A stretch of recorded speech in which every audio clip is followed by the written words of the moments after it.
মনে হলো না যে ওকে ওর রব ডেকেছে, ওর চলাফেরাতে মনে হলো না যে ওকে ওর আল্লাহ ডেকেছে, ওর বসে থাকাতে মনে হলো না যে ওকে ওর মাবুদ ডেকেছে।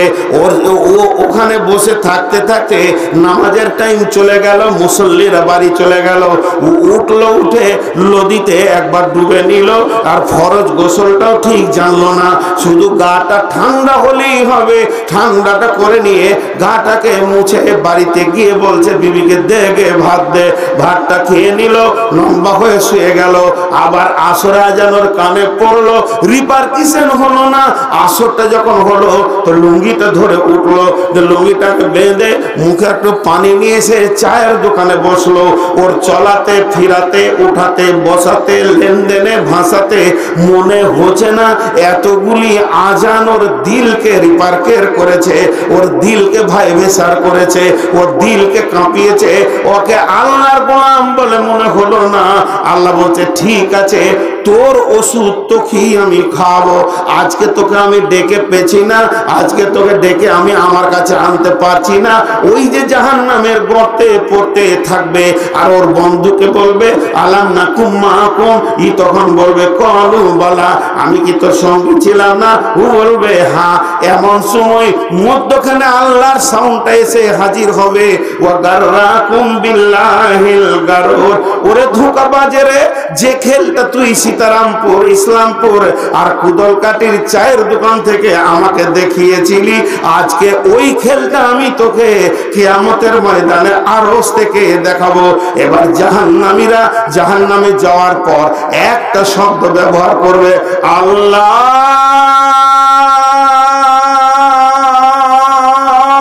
কোটি কোটি বছর ডাকবে, আল্লাহর দিলে কোনো রিপারকেশন হবে না, আল্লাহর দিল কাঁপবে না, আল্লাহর দিল ফাটবে না, আল্লাহ তার দিকে মনোনিবেশন করবে না।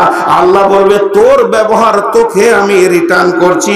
এর মানে হচ্ছে ওয়া গাররাকুম বিল্লাহিল গারুর, আমার সঙ্গে যখন তুই গুটি খেলেছিলি পৃথিবীতে, তোর থেকে আমি বড় খেলোয়াড়, তুই যত বড় প্লেয়ার তার থেকে লাখো গুণে বড় প্লেয়ার আমি, আজকে তোকে খেল দেখি আমি দিব। এরই নাম ওয়া গাররাকুম বিল্লাহিল গারুর। সফল কামকে সফল কামকে সফল কামকে সফল কামকে কে বেঁচে গেল? বেঁচে গেল যার উপরে তার মাবুদ রাজি হয়ে গেল। তো আপনাদের কাছে আমি উপস্থাপনা শেষ করে দিলাম। আল্লাহ বলছে সফল কাম লিবি,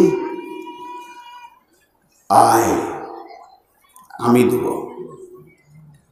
হাজি ভাই, আপনাদের এখানে ওই পঞ্চায়েত কোথা? সীতারামপুর আল্লাদের পঞ্চায়েত কোথা গো? দোগাছি। সুবহান আল্লাহ। যান কি করে গো মানতে? ছোট্ট করে একটা কথা জিজ্ঞেস করবো, আপনারা সবাই মুখ খুলেন। কালকে যদি পঞ্চায়েত থেকে একবার খবর আছে, একবার 5 বার 7 বার, আজান তো 12 বার তাকবীর দেয় প্রতি আজানে, আল্লাহু আকবার আল্লাহু আকবার করে 5 বার 60 বার, 60 বার দিনে ডাকা হয়। তো সব বাদ দিলাম, আমি 60 বার বলছি না, খালি একবার যদি সীতারামপুরে বলা হয়, পঞ্চায়েত থেকে এই মর্মে ঘোষণা দেওয়া হচ্ছে প্রতিটি আধার কার্ডে 2 কেজি গম, প্রতিটি আধার কার্ডে ক কেজি গম। তো সীতারামপুরের টোটাল ধরেন আধার কার্ড আছে, আমি আইডিয়া করে বলছি 5000, তো কত যাবে? কটা বাদ পড়বে? বাদ পড়বে? আর হ্যাঁ না বলে না, বাদ পড়বে। কিন্তু আল্লাহর মসজিদে বাদ পড়ছে। প্রধানের ডাকে যে রস আছে, আল্লাহর ডাকে সে রস এদের কাছে নাই। মাত্র 2 কেজি গম। গমটা যখন পাবে, ও খুশিতে মাঠে মাঠে বাড়িতে হেঁটে ঘরে 7খানা লোকরে আমার ফ্যামিলিতে রে 14 কেজি পেয়েছি রে। ও ভাবছে জান্নাতুল ফেরদাউসের চাবিটা মনে হয় প্রধান দিয়েই দিলে। জি, তারপরে শেষ দিকে 3 জন পায় নাই, ওই মেয়ে কিলাকিলি গুঁতাগুঁতি করতে করতে 2টা মাডা চলছে এগুলো। কিন্তু আল্লাহ দিছে যেগুলো নিছে না। এবার আল্লাহ বলছেন সফল কাম কাকে বলে?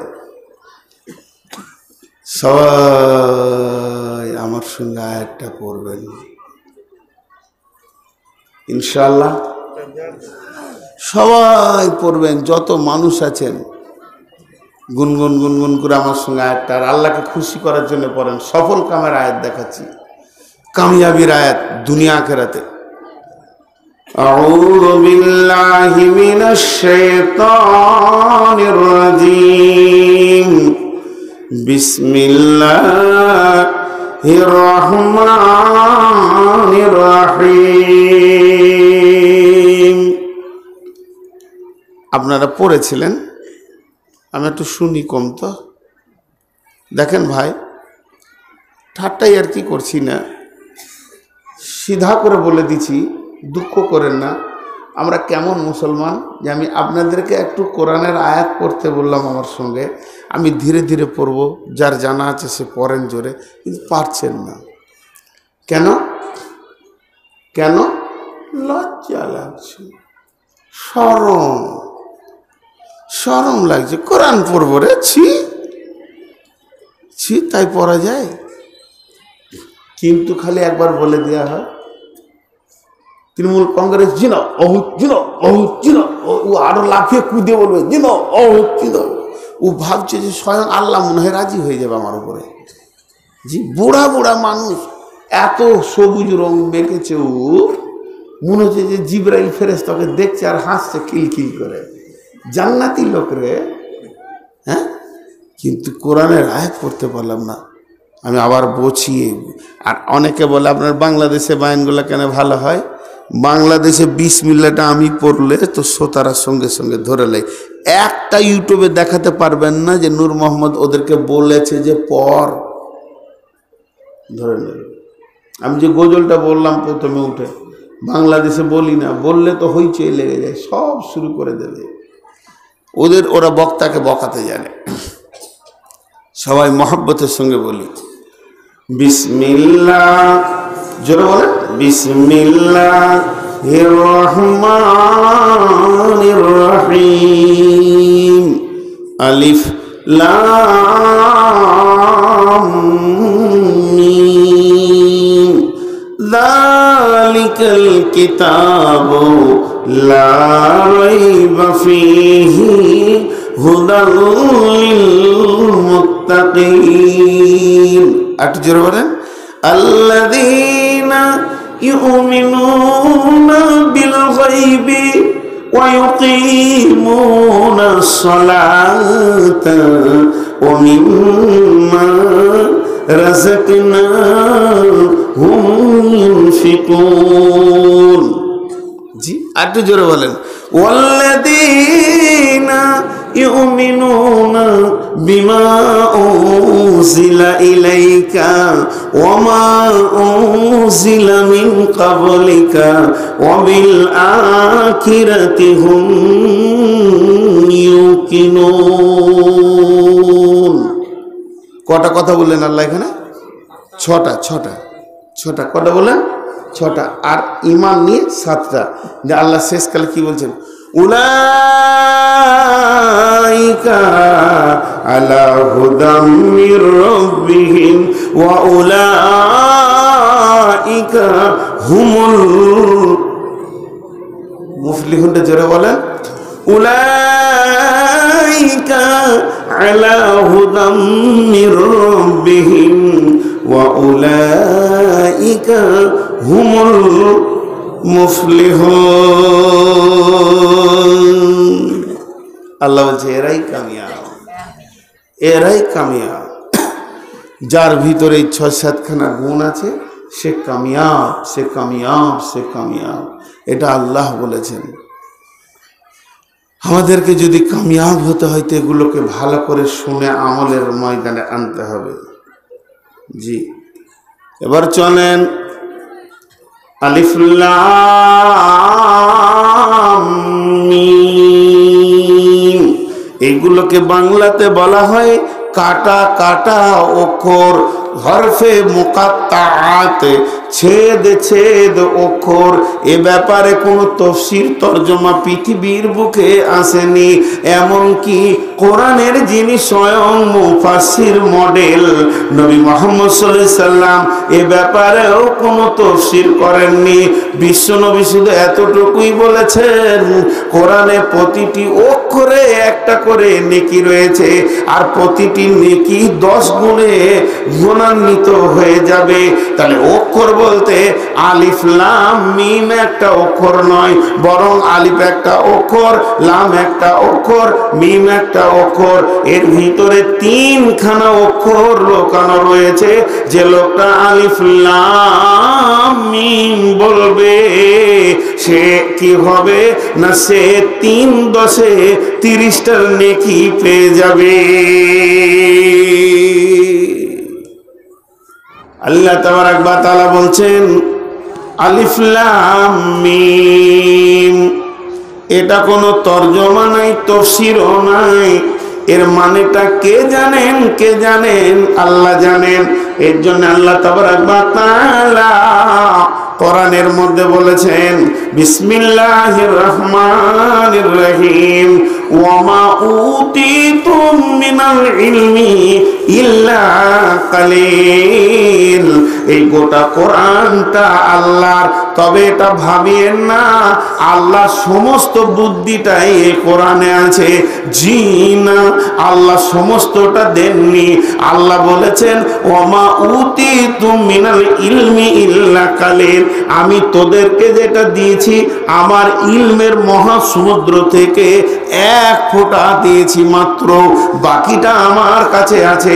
তার মানে এটা সংকীর্ণ অল্প দেওয়া হয়েছে। এটা কতটা দেওয়া হয়েছে?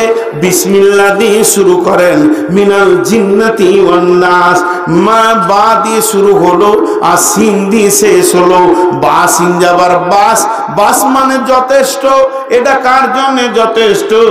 একটা মানুষের জন্য তার জীবনটাকে আলো করা যথেষ্ট, একটা মানুষের জন্য চলাফেরার যথেষ্ট। এটা যতটা আল্লাহ দিয়েছেন একটা মানুষের দুনিয়া আখিরাতের জন্য যথেষ্ট, আখিরাতের নাজাতের জন্য যথেষ্ট। আল্লাহ কিন্তু সমস্ত তার ইলমগুলো দিয়ে দেননি, আমাদের যতটা প্রয়োজন অতটাই আল্লাহ দিয়ে দিয়েছেন। এরপরে আর আমাদের প্রয়োজন আসবে না, প্রয়োজন লাগবে না, নতুন কোনো আয়াত নাজিল করার দরকার হবে না। যে শ্রেণীর মানুষ হোক না কেন কোরআন থেকে পেয়ে যাবে। এর জন্য আল্লাহ তাবারাক ওয়া তাআলা মহাসমুদ্রে কি লুকানো আছে সেটা পৃথিবীর কেউ জানে না। তেমনি কোরআনে যতগুলি হারফে মুকাত্তাআত আছে, এই হারফে মুকাত্তাআতের ভিতরে আল্লাহ গভীর ইলমের মহা হীরের টুকরোগুলো লুকিয়ে রেখেছেন। কাফ হা ইয়া আইন সাদ ইয়াসিন নুন আলিফ লাম মিম রা, আলিফ লাম রা, এইভাবে যতগুলি হরফে মুকাত্তাআত এসেছে এর ব্যাপারটা আল্লাহ ছাড়া পৃথিবীর কেউ জানে না।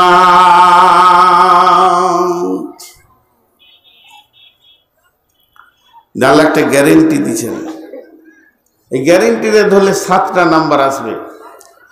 যালিকাল কিতাবু, যালিকাল কিতাবু লা রাইবা ফীহি হুদাল লিল মুত্তাকিন।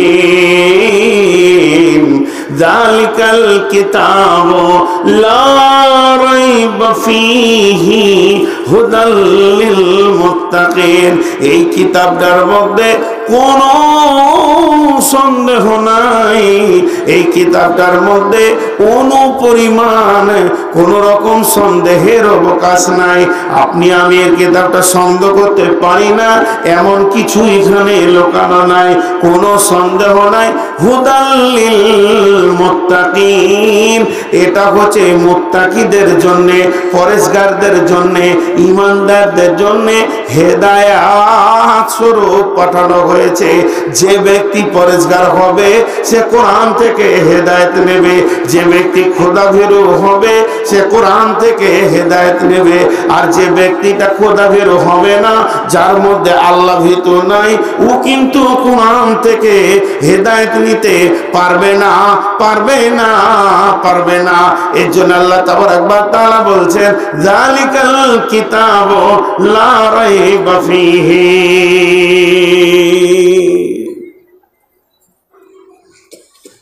কোরআনকে আজ পর্যন্ত মেপে কেউ শেষ করে যেতে পারেনি, আর কিয়ামত পর্যন্ত পারবে না।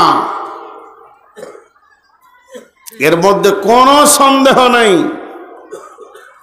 আল্লাহ চ্যালেঞ্জ দিয়েছেন, ইন কুনতুম ফি রাইবিম মিম্মা নাযালনা আলা আবদিনা, আমি আমার নবীর উপরে যে কোরআনকে নাজিল করেছি, এই কোরআনের ভিতরে যদি তোদের কারো সন্দেহ থেকে থাকে, ফাতু বিসূরাতিম মিন মিসলি, একটা ছোট সূরা লিখে দেখিয়ে দে তোদের ব্রেন কত। ওয়াদউ শুহাদাআকুম, তোরা তোদের বন্ধুগুলোকে ডেকে এক জায়গায় জমা করে লে, মিন দুনিল্লাহি ইন কুনতুম সাদিকিন, আল্লাহকে বাদ দিয়ে যদি তোদের দাবি সত্য থাকে তো একটা আয়াত লিখ।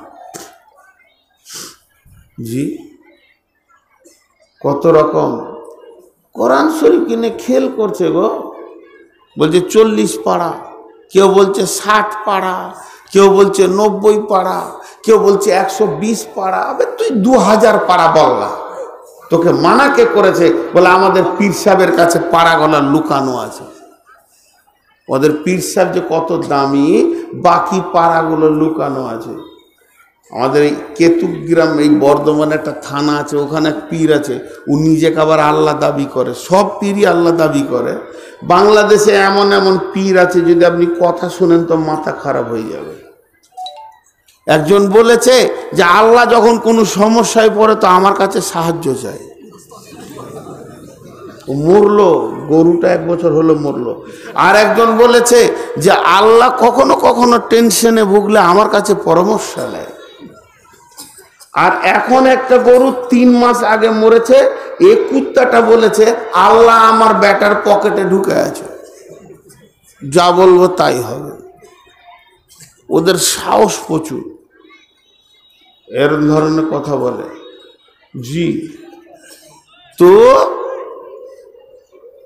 খুব ভাবেন জিনিসগুলো। চ্যালেঞ্জ করছে আল্লাহকে, আল্লাহকে চ্যালেঞ্জ করছে। আল্লাহ তাবারাক ওয়া তাআলা বলছেন, সর্বযুগে চ্যালেঞ্জ তোদের সঙ্গে আমার থেকে গেল, রয়ে গেল, কিন্তু তুই পারবি না। আমাদের পশ্চিমবঙ্গে এক পীর বলেছে 90 পারা কোরআন আছে, 60 পারা 40 পারা আছে, মারেফাতের জগতে 10 পারা লুকানো আছে। যারা মারেফাতের দরজা খুলবে তারাই শুধু সেই কোরআনের সাক্ষাৎ পাবে, নচেত কেউ পাবে না।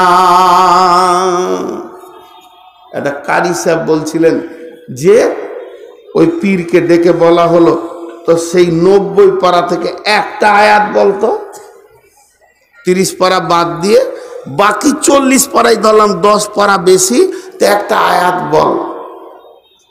তখনই বলছে, আয়াত তো বলবো, তুই বুঝবি, তোর মুখস্থ আছে, তুই কোন হাফেজ, তোর তো 30 পারাতেই কুটকুটি শেষ। বলো না জি, বলো। বলছে আয়াত দেখেন কেমন, ফাত্তা ফাতাং, এ তরজমা কি বে, তাফসীরি। বলছে আয়াতটা হচ্ছে ফাত্তা ফাতাং। এবার কারি সাহেবকে বলছে কত নম্বর সূরা, কোন কোথায় আছে, গোটা কোরআন খুঁজে তুই পাবি না। আমি হলাম মারিফাতের পীর, আমার কাছে লুকানো রয়েছে ফাত্তা ফাতাং। এর মানেটা পৃথিবীর কেউ দিতে পারবে না, এটা এত কঠিন, এত জটিল, এর ভিতরে ঢোকার তোর ক্ষমতা নাই। কারি সাহেব রেগে গেছে, ওর হাতে ছিল লাঠি, সুবহানাল্লাহি বিহামদিহি। ও তখন বলছে আয়াতের মাঝে থেকে বললে কি ভাবছিস যে আমি আয়াতটা জানি না? আয়াতে শুরুটা বাদ দিয়ে অর্ধেক থেকে তুমি শেষ দিকটা বলেছে। শুরুটা কি জানো?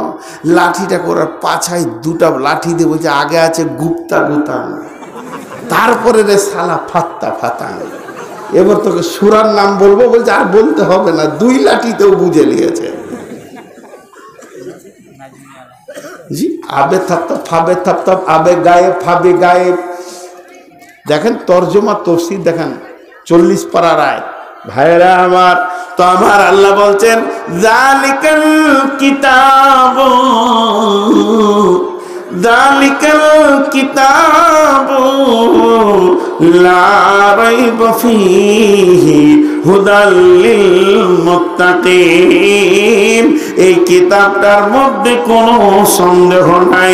এই কিতাবটা কি কাজে লাগবে? এই কিতাবটা কাজে লাগবে মুত্তাকিদের জন্য, হেদায়েতের কাজে লাগবে।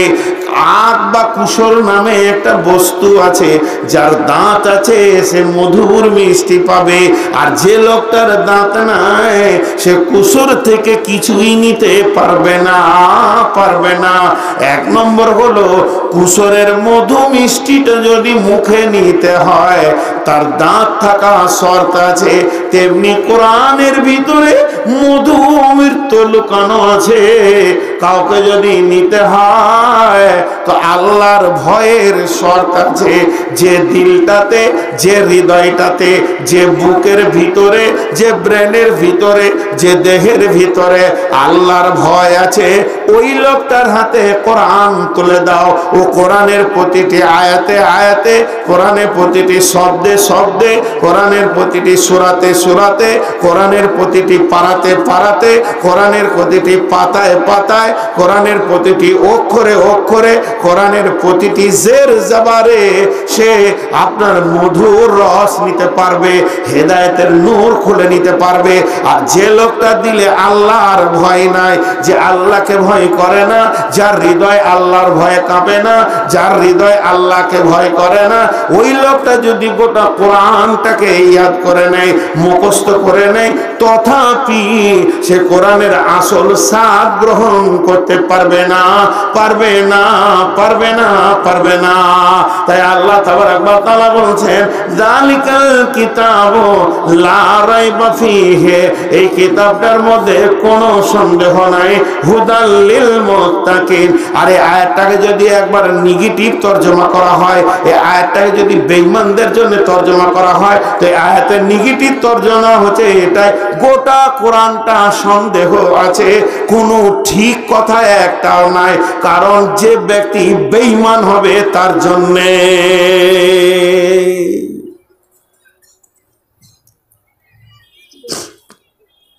রে বাপ, তোর আছিস তো, চাদর লে উঠছে, যেছে দেখ ধরবি টিবে। জি, কি আর জিজ্ঞেস করবো। এরপর আল্লাহ বলছেন আল্লাযীনা ইউমিনুনা বিল গায়বি, আল্লাযীনা ইউমিনুনা বিল গায়বি। আবার আল্লাহ এই কথাটাকে বিস্তারিত বলেছেন সূরা মুলকের ভিতরে, ইন্নাল্লাযীনা ইয়াখশাউনা বিল গায়বি লাহুম মাগফিরাতুন ওয়া আজরুন কাবীর। ইন্নাল্লাযীনা ইয়াখশাউনা রাব্বাহুম বিল গায়বি লাহুম মাগফিরাতুন ওয়া আজরুন কাবীর। আর এখানে বলছেন আল্লাযীনা ইউমিনুনা বিল গায়বি, যে লোকটা ইমানে ঈমান আনলো অদৃশ্যের উপরে, গায়েবের উপরে, দেখলো না অথচ ঈমান আনলো, আল্লাহকে দেখলো না ঈমান আনলো, ফেরেশতা দেখলো না ঈমান আনলো, কবরে আযাব দেখলো না ঈমান আনলো, পুলসিরাতের উপরে ঈমান আনলো, মিজানের উপরে ঈমান আনলো, কিয়ামতের উপরে ঈমান আনলো, জাহান্নামের উপরে ঈমান আনলো, জান্নাতের উপরে ঈমান আনলো, যতগুলি কোনদিন সে দেখলো না, অথচ সে ঈমান আল্লাহ। আল্লাহ তাবারাক ওয়া তাআলা বলেন এটা হচ্ছে সফল কামদের প্রথম গুণ। তারা কি করবে দেখবে না, অথচ ঈমান আনবে।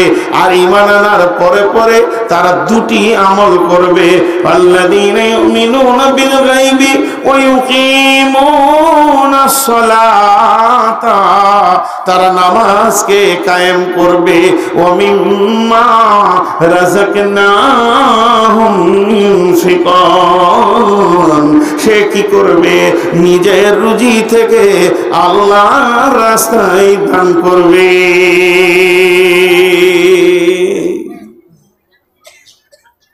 দেখেন, না দেখে ঈমান আনা।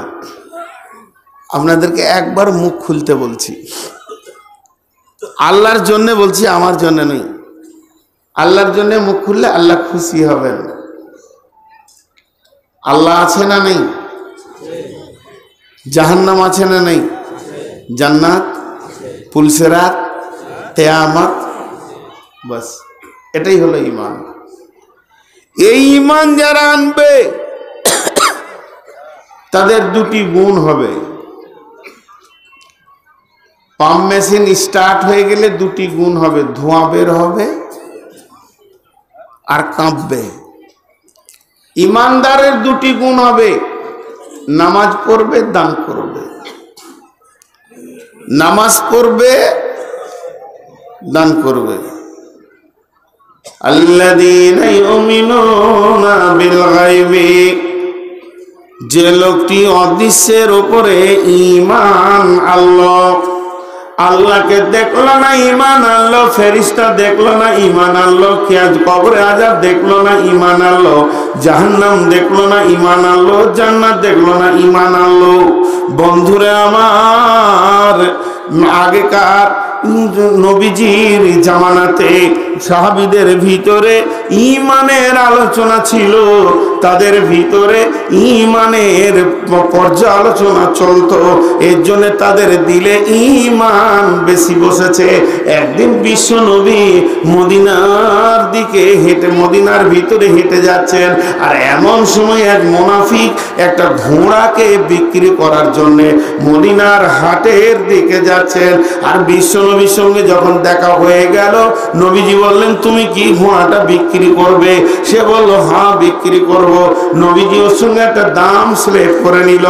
একটা দাম যখন সিলেক্ট হয়ে গেল, লোকটি বলল, নবীজি বললেন এরে বাবু এসো না, তুমি আমার সঙ্গে এসো, তুমি এসে ওই ঘোড়াটা আমার ঘরে দিয়ে আসবে আর তোমার টাকাটা তুমি বুঝে নেবে। এবার বিশ্বনবী ঘরের দিকে হাঁটতে শুরু করলেন, আর ঘোড়াওয়ালা তার ঘোড়ার লাগাম ধরে নবীজির পেছনে পেছনে যেতে শুরু করলেন। এই যেতে যেতে কিছুটা রাস্তা গেছে কি অর্ধেক রাস্তা গেছে, এমন সময় ওই দিক থেকে আর একটা মুনাফিক আসছিল। সে একে জিজ্ঞেস করলো কত দাম হলো, মনে করেনি, বলল যে 100 কি 200 দিরহাম দাম হয়েছে। তখন এই লোকটা কিছুটা দাম বাড়িয়ে দিয়ে রসুলের সঙ্গে মুনাফিকের ফিতনা বাঁধিয়ে দিল। তখন বলছে যে শুনো, যদি আমাকে দিত তো এই দিতাম। তখন এই লোকটা শুনে নিল, এই ভাবলো যে ঘোড়াটা আরো কিছু দাম বাড়বে। তখন নবীজিকে পেছন থেকে ডাক মেরে বলছে, ইয়া রাসূলুল্লাহ, ইয়া হাবিবাল্লাহ, ও দয়ার নবী, আপনি যে ঘোড়াটা কিনেছেন আপনাকে দিতে চলেছি, কিন্তু একবার দামটা ঠিক করে নিলে হতো। দামটার ভিতরে কিন্তু রয়ে গেছে, কমপ্লিট তো হয়নি। আল্লাহর নবী বলতে শুরু করলেন, তোমার সঙ্গে আমার দাম কমপ্লিট হয়ে গেছে। ঘোড়াওয়ালা বলছেন না, এটাও ঝামেলা শুরু করলো যাতে 2 পয়সা বাড়ে। ঘোড়াওয়ালা বলছেন না, এখনো কমপ্লিট দাম হয়নি। আর নবীজি বলছে হ্যাঁ দাম হয়ে গেছে। নবীজি বলছে যদি তোমার সঙ্গে দাম আমার না হয়েছে, তা এতটা রাস্তা তুমি আমার পেছনে আসলে কেন?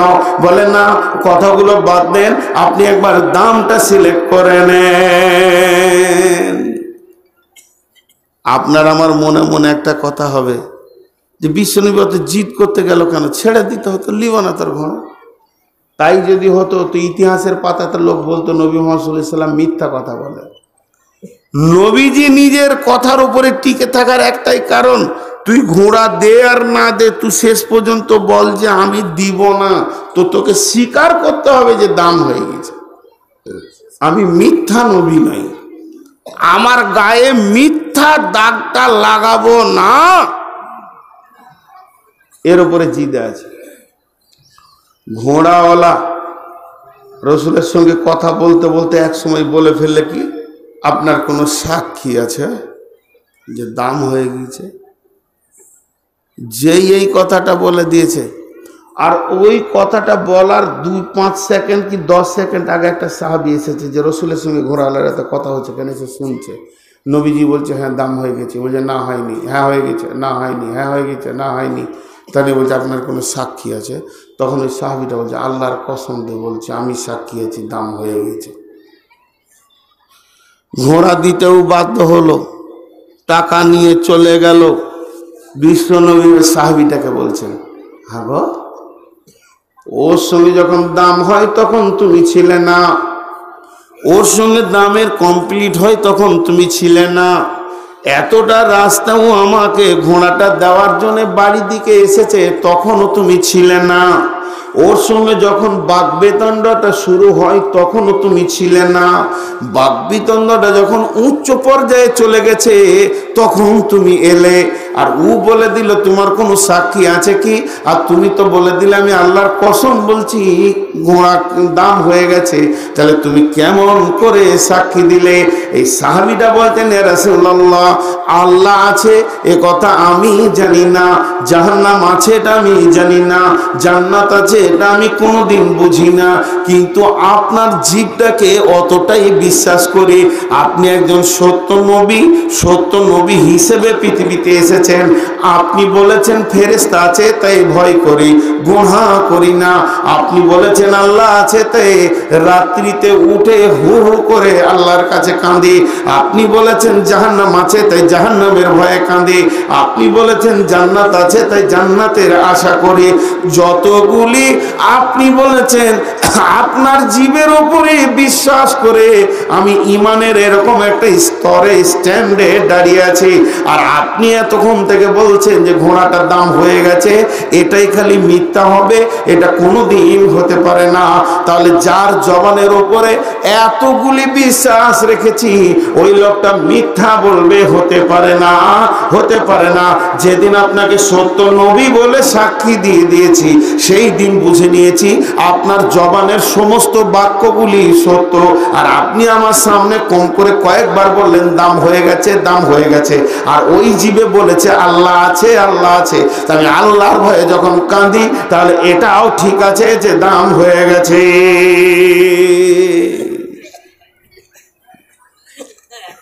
জি।